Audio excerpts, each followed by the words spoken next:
એની અંદર આધ્યાત્મની અંદર જિજ્ઞાસા રાખવા વાળા જિજ્ઞાસુઓને, સંવેદનશીલ જીવાત્માઓને જે પણ કાંઈ પ્રશ્નો થાય એ પ્રશ્નોના અતિ સૂત્રાત્મક જવાબ એની અંદર આપવામાં આવ્યા છે. તો આધ્યાત્મના પથમાં આગળ નીકળવા વાળો જીવ એને અનેકો પ્રશ્નો થાય, અને પ્રશ્નો થવા જોઈએ, અને પ્રશ્ન એને જ થાય કે જે ખરેખર એ બાબત માટે સિરિયસ હોય. બાકી માટે તો ભગવાન શું છે, એક 5 મિનિટ દિવસ આખામાં એક ટાઈમ પાસ એક્ટિવિટી છે. સવારના 2 મિનિટ દીવો કરી દીધો, સાંજે 2 મિનિટ દીવો કરી દીધો, એક ટાઈમ પાસ એક્ટિવિટી છે. પણ જે ખરેખર આધ્યાત્મમાં રુચિ છે, ધરાવે છે, ખરેખર આધ્યાત્મમાં જે ગંભીરતા રાખે છે, એને પ્રશ્નો થાય. અને પ્રશ્ન એને જ થાય કે જે ગંભીર હોય. બાકીના તો શું છે કે હાલો ને ભગવાનને દીવો કર્યો, માળા જપી, વાત પતી ગઈ, પતી ગયું, પૂરું. આજનું કરવાનું હતું એ પતાવી નાખ્યું. ઘણા માટે તો પૂજા પાઠ, દીવાબત્તી એ એક કામ છે. બોલો, જેમ હવારના સંજવારી કાઢવાનું હોય, પોતું કરવાનું હોય, વાસણ ધોવાના હોય, આ બધા કામ છે, એ ફરજિયાત કરવા પડે. ઈચ્છા હોય તોય કે ન હોય તો આ બધું કરવું પડે. એમ કેટલા લોકો માટે તો પૂજા પાઠ કરવી, રોજ ઘરમાં મંદિર હોય, એના ધૂપ દીવા કરવા, એની અગરબત્તી કરવી, એ એના માટે એક પતાવા જેવું કામ હોય. એક કામ પૈતું. પણ જે ખરેખર આધ્યાત્મમાં રુચિ ધરાવે છે એને પ્રશ્નો થાય કે આ સૃષ્ટિ કોણે બનાવી, આ સૃષ્ટિનો સર્જક કોણ છે, આ સૃષ્ટિનો સર્જક કોણ છે, અને આ સૃષ્ટિના સર્જક અને મારી વચ્ચે સંબંધ શું છે. આ બધા પ્રશ્નો તો જેને આધ્યાત્મમાં રુચિ હોય એને થાય. અને જેને જેને આધ્યાત્મમાં રુચિ હોય, આ જિજ્ઞાસામાં પ્રશ્નો ઉદ્ભવે, એનો આ શ્રીમદ ભાગવતના 8મા સ્કંદમાં ખૂબ સુંદર સૂત્રાત્મક જવાબો આપ્યા છે. હવે પ્રશ્ન પૂછીએ કે આ સૃષ્ટિ કોણે બનાવી? તમે બધા કહેશો આ જવાબ અમને આવડે હો, ભગવાને બનાવી. વાહ! પરીક્ષામાં 100 માર્કનું પેપર હોય, પહેલો પ્રશ્ન સાચો, તો વળી પ્રશ્ન થાય કે તો આ ભગવાન કોણ? તો કે આનો જવાબ અમને આવડે છે. ભગવાન એટલે આ, એટલે બધાય લોકો પોતપોતાની રીતે ભગવાન કોણ છે એની વ્યાખ્યા આપે. કોઈ કે ભગવાન આવો, કોઈ કે ભગવાન તેવો, ભગવાન આવો હોય, ભગવાન આમ કરે, ભગવાન તેવો હોય. અને જેટલાને પૂછો બધા અલગ અલગ જવાબ આપે. બધા અલગ અલગ જવાબ આપે અને બધાના જવાબો સાચા, કોઈના જવાબ ખોટા નહીં.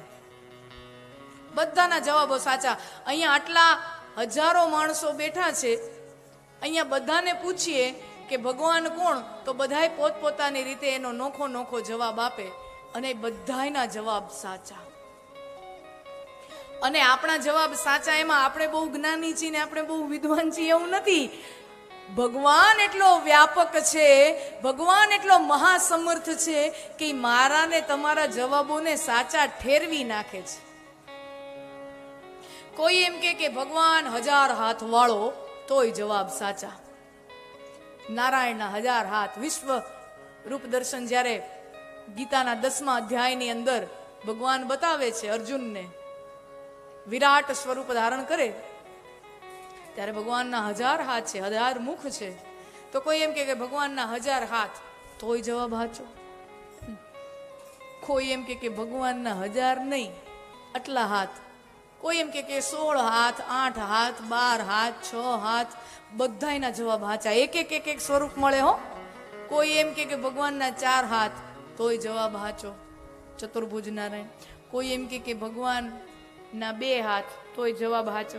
કોઈ કે ભગવાન કાળો, ભાઈ તોય તારો જવાબ સાચો હો, ભગવાન કાળો.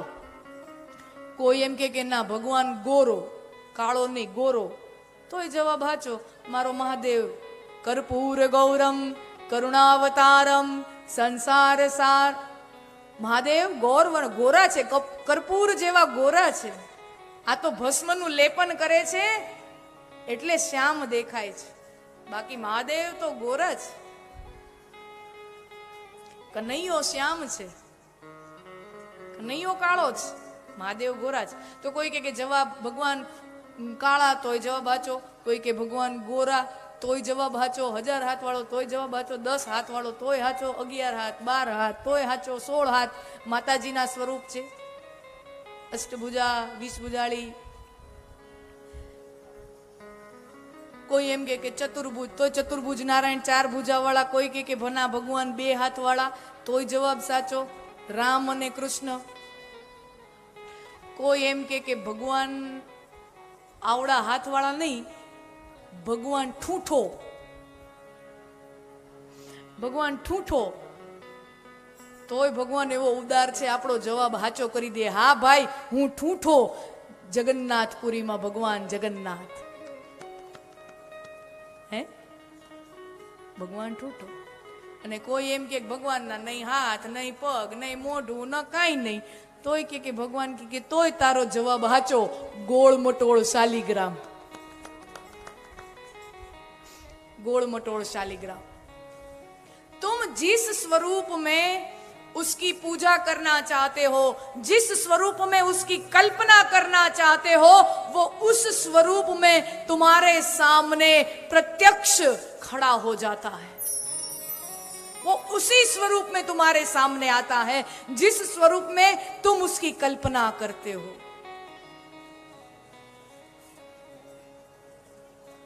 કાલે જ આપણે નરસિંહ અવતાર જોયો, ન પશુ ન નર, નરસિંહ.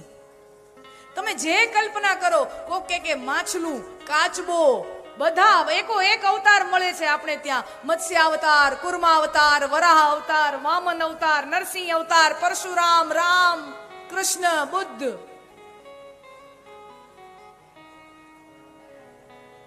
અને આખી એક પ્રક્રિયા છે. તમે જુઓ, આપણા જે 10 અવતાર છે ને, નારાયણ વિષ્ણુ ભગવાનના જે 10 અવતાર છે, શરૂઆત થઈ મત્સ્ય અવતારથી.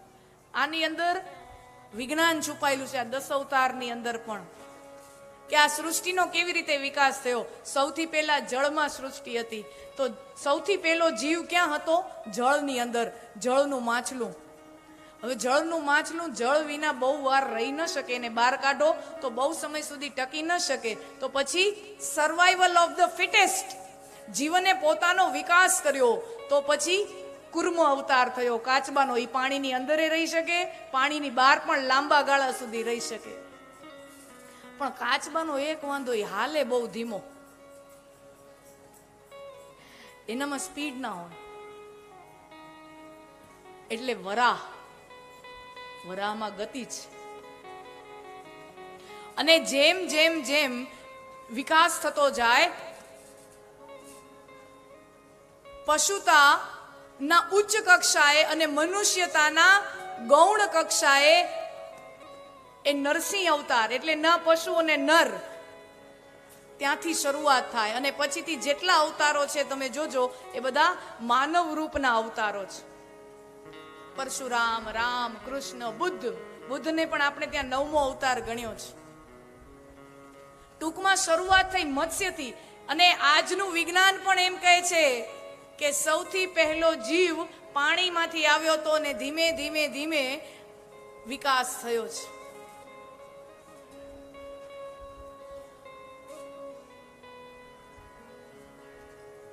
નવમા સ્કંદની અંદર સૂર્યવંશી અને ચંદ્રવંશના પ્રભાવી રાજાઓનું વર્ણન છે.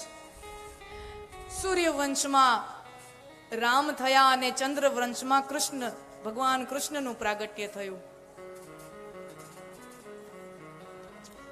રામકથા 9 દિવસની હોય. રામકથા 9 દિવસની હોય, અને છતાં એમ થાય કે હજી ભગવાન રામના ગુણો હજી ગાઈ શક્યા નથી, હજી એનું યથાર્થ વર્ણન થઈ નથી શક્યું. ભાગવતમાં પણ રામકથા આવે છે. પેલા રામકથા આવે અને પછી જ કૃષ્ણનું પ્રાગટ્ય થાય. પેલા રામકથા આવે ભાગવતની અંદર, સંક્ષિપ્તમાં છે પણ આખી કથા છે, ટૂંકાણમાં છે, અને પછી કૃષ્ણનું પ્રાગટ્ય થાય, શ્રી કૃષ્ણ પ્રગટે. તો પહેલા નીતિ નિયમો શું છે એ સમાજને સમજાવવી છે, ધર્મ શું છે એ સમાજને સમજાવવો છે. અને પછી અવતાર લેવો છે કે પછી આ નીતિ નિયમ આને કહેવાય, ધર્મ આને કહેવાય, નીતિ નિયમ આને કહેવાય. અને પછી મારે જન્મ લઈને પછી વળી દેખાડવું છે કે જરૂર પડે ત્યારે નીતિ નિયમ તોડવા ક્યારે. જરૂર પડે તો ક્યારે તોડવા, એના માટે આખો કૃષ્ણ અવતાર થઈ ગયો. પણ પેલા નિયમ તો સમજવા જોઈએ. ઘરે નવી નવી વહુ સાસરે આવે તો પેલા તો એને પોતાના સાસરાના નીતિ નિયમો સમજવા જોઈએ કે આ ઘર કેવી રીતે ચાલે છે, આ ઘરમાં શું વ્યવસ્થા છે. ઘરનું પણ એક અર્થતંત્ર છે. દરેક ઘરનું પોતાનું એક અર્થતંત્ર હોય, પોતાની એક વ્યવસ્થા તંત્ર હોય. એ બધું એને સમજવું જોઈએ. અને પછી બધું સમજાઈ જાય પછી એને જ્યાં કાંઈ સુધારો લાગે ત્યારે એમ કેવું જોઈએ કે ના ભાઈ આ જરાક બરાબર નથી લાગતું, આપણે આમ કરીએ તો. પણ પહેલાં તો એને સમજવાની કોશિશ કરાય. નવા ઘરને સીધા જતા હામાં પહેલાં દીએ ન બધું આમ નો હાલે ને તેમ નો હાલે ને રસોડામાં આમ નો હાલે ને બધું આમ ફેરવી નાખો ને એમ પહેલાં સમજીએ. અને પછી એમ લાગે કે ના અહીંયા કાંઈક સુધારાનો જોગવાઈ છે, સુધારાનો સ્કોપ છે, આપણી વાતને પ્રસ્તાવને રજૂ કરીએ. એટલે રામાવતાર નીતિ શીખવે છે કે નીતિથી ચાલવું, ન્યાય સંબંધ ચાલવું, ધર્મ સંબંધ ચાલવું. અને પછી કૃષ્ણ અવતારમાં કૃષ્ણ આવે છે અને કૃષ્ણ સમજાવે છે કે જરૂર પડીએ તો આટલી જગ્યાએ નીતિ તોડવી પણ ખરી. જરૂર લાગે ત્યારે થોડોક નીતિથી થોડોક આડે ફાટે રસ્તે પણ ચલાય, પણ હેતુ જન કલ્યાણ હોવું જોઈએ, સ્વાર્થ નહીં, હેતુ કલ્યાણ હોવો જોઈએ. એટલે પેલા રામાવતાર